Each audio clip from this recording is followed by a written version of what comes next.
灣區睇樓唔容易，今日帶你睇真啲。Hello， 大家好，我係你哋嘅大灣區養生接顧問 Sherry 啊。咁啱啱咧，我就陪個客戶咧喺碧海銀湖呢邊咧辦完手續啦。咁出到嚟呢個星空草坪呢度咧，見到有呢個環遊世界嘅咖啡車咧，我又買杯啡去嘆下，然之後咧開條視頻，咁同大家去講翻碧海銀湖呢邊嘅優缺點先啦。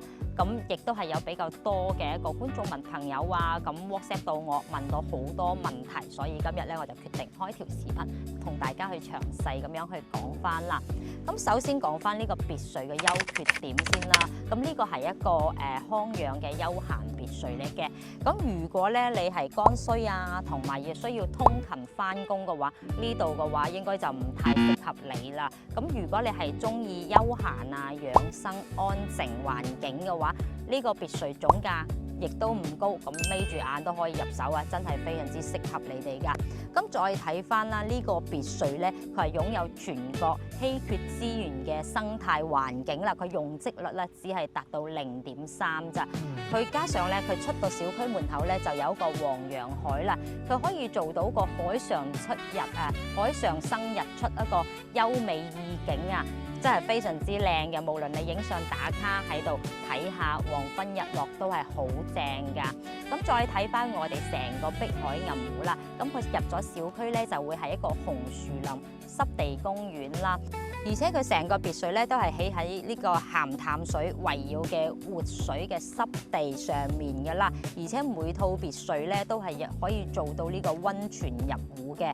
咁重點咧，佢空氣質量咧亦都係非常之好㗎，每立方厘米咧可以有到呢個12000個負氧離子能量去俾到大家嘅。咁加上佢環境真係冇得講啦，而且佢設計空間亦都係非常之多㗎。咁佢109平咧就係一個居家享受型嘅，做咗3層別墅，佢實用面積咧可以達到280平嘅。咁如果係中意130啦、170嘅觀眾朋友咧，咁係更加有呢個設計空間啦。咁因為咧佢臨湖別墅咧仲可以做翻個釣魚碼頭添，咁呢個性價比相對嚟講係非常之高啊！咁咧就要同大家講翻呢個地理位置嘅一個缺點啦。咁佢就位於廣東江門嘅新會嘅海邊啦。咁雖然對面係珠海啦，但係咧佢對面即係珠海嘅斗門同埋金灣，過去嘅話揸車亦都係需要啲時間嘅。咁相對嚟講咧，咁佢翻珠海嘅市區啊，距離呢個港珠澳口岸啊、拱北口岸或者係橫琴口岸咧，揸車翻嚟我哋呢個項目咧，咁需要大概會係接近1個鐘左右嘅車程。咁呢個會暫時嚟講係一個硬傷嚟嘅，但係咧只有你話要揸耐少少車啊，先可以享受到咁靚嘅環境啊嘛。但係如果你話翻到去市區呢邊，你要咁靚嘅環境嘅話，第一個少之又少啦，係可以講基本上係冇啊。而且嘅話，你想要環境好嘅話，佢呢個價錢，你覺得係可以要到幾錢入手咧？係咪？咁所以咧都係推薦翻碧海銀湖嘅。如果係中意養生休閒嘅朋友，咁再睇翻啦。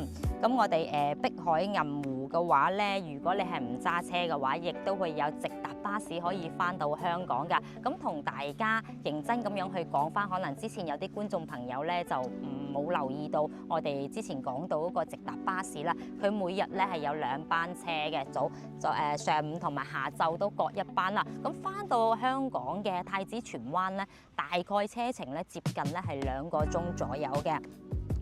咁好啦，咁講到咧，佢周邊嘅配套亦都暫時性嚟講咧係一個硬傷嚟嘅。咁佢雖然係江門一個重點開發嘅一個新區啦，濱海新區啦，但係而家目前嘅經濟嚟講咧，佢發展起身咧係需要時間㗎，所以現時咧佢嘅配套咧只可以係開車10分鐘左右去到岩門街道、岩南街道嗰邊去買嘢嘅。好啦，咁而家咧就大概講咗佢嘅優缺點啦。咁再睇翻咧，咁各位觀眾問到嘅一個問題啦。咁嗱，咁前幾日咧就有個朋友 WhatsApp 我啦，問我佢嗰個130平啊、170平呢個臨湖別墅啦，佢話可以做呢個釣魚碼頭啊嘛，但係可唔可以擺到個50尺嘅帆船啦。咁其實講真啦，50尺嘅話，當時我都以為我睇錯咗啦。咁50尺相對嚟講10幾米。咁同大家講翻碧海銀湖嘅林湖別墅，佢前面嗰個咧係湖嚟嘅啫，只可以提供到大家觀賞、釣魚或者係撐下艇仔。你話擺條兩三米左右嘅小艇係冇問題嘅。哇！如果你擺到10幾米嘅話，第一個佢個水咧就冇咁深啦，支撐唔到你一個50尺嘅帆船去浮起㗎。咁要同大家講翻呢個問題啊。咁第二個咧，咁講到佢一個商業街啦。咁之前有介紹到碧海銀湖入邊咧係有一個商業街嘅，咁但係佢商業街嚟講，雖然係整好咗，而家慢慢咧係有一啲美宜家啊、裝修公司啊，同埋佢嘅咖啡廳啊、飯堂等等嘅進駐度。但係咧，你如果要等佢嘅話咧，咁可能第一個我唔夠膽去保證啦，畢竟都係要開發商呢邊去打造噶嘛。但係目前嚟講，佢嘅1、2期咧嘅業主裝修嘅套數比較多啦，即係意味住人流咧就會慢慢咁樣去增加啦、完善啦，所以佢嘅配套咧亦都係會慢慢咁樣去增加、完善翻，俾到呢個可以提供到俾各位業主嘅生活所需嘅。咁所以咧呢個咧就要等啦。咁等幾耐係一個問號嚟㗎啦。咁 Shirley 喺呢度嘅話唔夠膽同大家保證嘅哦。咁再講翻啦，咁佢呢度物業費嗰啲就聽清楚啦，呢個係5個半一平方嘅。咁講到咧，如果係你話個業主問啦，咁佢後期別墅嘅維護費用係點樣嘅話咧？咁第一個其實講真啦，第一個別墅入邊小區環境嘅一個維護費用，其實咧講真，如果係小費用嘅話咧，佢物業費，你話好似有啲咩花機啊壞咗啊，其實呢啲咧係免費嘅。物業方面咧，佢會係幫你重新去整理好啊，同埋舊咗啊，佢要點樣整翻咧？